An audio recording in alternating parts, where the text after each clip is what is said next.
आप सभी लोगों का लर्न टाइपिंग पर स्वागत है। इस वीडियो में हम शार्ट में डिस्कस करेंगे कि कम से कम कितनी स्पीड लाएं कि मिनिमम क्वालिफाइंग स्टैंडर्ड्स में पास हो जाएं। कैलकुलेशन नहीं बताएंगे, रिजल्ट बताते हैं। आप जैसे टाइपिंग करते होंगे तो कुछ ना कुछ गलती तो होती ही होगी। हम मान के चलते हैं कि आपकी एक्यूरेसी 95% है, आप 5% गलती कर रहे हैं। इसके बाद अगर आप 23 वर्ड पर मिनट की स्पीड से टाइप करते हैं 15 मिनट तक, तब यूआर कैटेगरी में पास होंगे।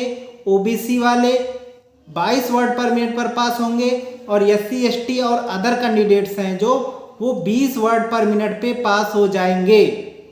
ये तब है जब आपकी गलती बस 5% हो। तो आपकी स्पीड कुछ भी हो, आप टाइपिंग देने जाइए।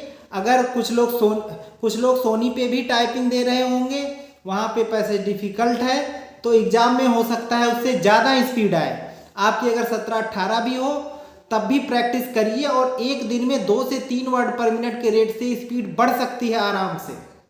बाकी चीज़ों को हटा दीजिए, बुक पढ़ने का कोई मतलब नहीं है। जितना भी समय बचा हुआ है वह टाइपिंग पर दीजिए।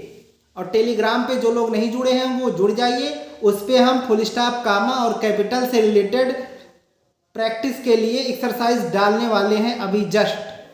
तो प्रैक्टिस करिए, कुछ भी स्पीड हो जाइए और बचे हुए टाइम में दबा के प्रैक्टिस करिए, कितनी भी स्पीड कम हो। जिनकी अच्छी है वो हायर के लिए ट्राई करें, उसमें 27 तो लगभग लाना ही पड़ेगा स्पीड। ठीक है, मिलते हैं अगली वीडियो में। जय हिंद।